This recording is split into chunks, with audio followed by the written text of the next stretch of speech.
nahihirapan nga dyang magluto ng sisig, ganito na nga yung pinabilis na paraan. Kaya isave mo na to para hindi ka na din naubusan ng idea ng ipapaulam sa pamilya mo. Meron nga ako ditong 1 kilong giniling na karne ng baboy. Prito nga lang natin itong giniling pero wag natin tong lalagyan ng mantika. Hayaan natin tong maprito sa sarili niyang mantika dahil magmamantika naman yan mamaya. Dito halo nga lang tayo ng halo hanggang sa mag half cook to sa mahinang apoy lang. At kapag nga ganyan na half cook na, tanggalin lang natin yung mantika. Tapos itimplahan na natin to ng salt, pepper, garlic at onion para magkalasa na itong karne. Pinaghihiwa ko na nga itong siling green, siling pula, sibuyas at luya. Kailangan yung hiwa nyo sa luya, pino lang siya at mas masarap nga dito kapag maraming luya. Kaya ayan, dinamihan ko na. Itong pinaghihiwa nga natin, ilagay na natin to sa bowl at maglagay din tayo dito ng half cup ng mayonnaise. Itong ladies choice yung gamit ko. Maglagay na din tayo dito ng salt, pepper, 3 kutsara nitong liquid seasoning, 1 kutsara ng sesame oil at kalamansi. Kung kalahating kilo lang yung gagawin nyo, bawasan nyo na lang lahat ng nilagay natin. Haluin nyo nga lang itong mabuti at pwede na natin itong ilagay dito sa niluluto nating giniling. Ihalo lang natin dyan yan at meron na tayong instant sisig. O diba, hindi mo na kailangan magpausok para lang makapag-ihaw o kaya magprito dahil giniling lang pwede ka nang makagawa ng sisig. Napakadali lang nitong gawin kaya kayang-kaya nyo din yan. Kahit nga wala ng sizzling plate, magagawa nyo yan. At dito pala sa gitna, naglagay din ako dito ng 2 itlog. Hinalo ko na din para maluto at ayan na, ready na ang ating sisig. Nako, kung nagkikrave yung asawa nyo ng sisig, lutuan nyo na yan. Huwag na kayong bumili sa labas dahil mapapamahal pa kayo.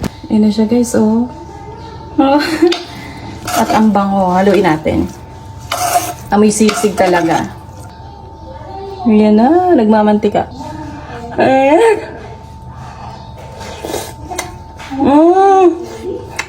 Taba!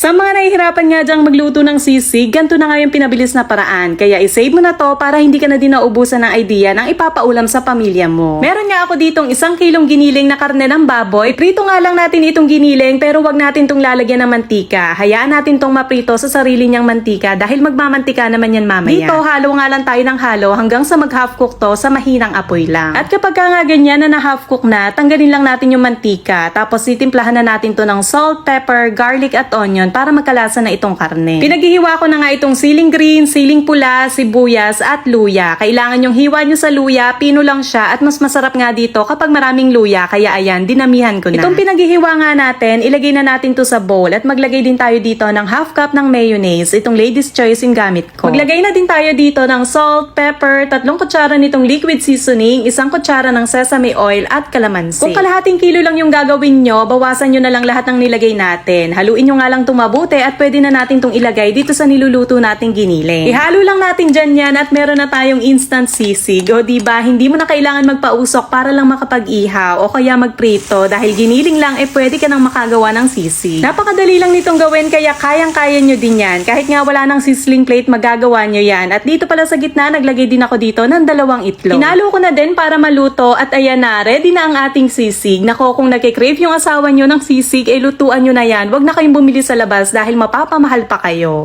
Ayan na siya guys, oh. At ang bango, haluin natin. Amoy sisig talaga. Ayan na, nagmamantika. Ayan.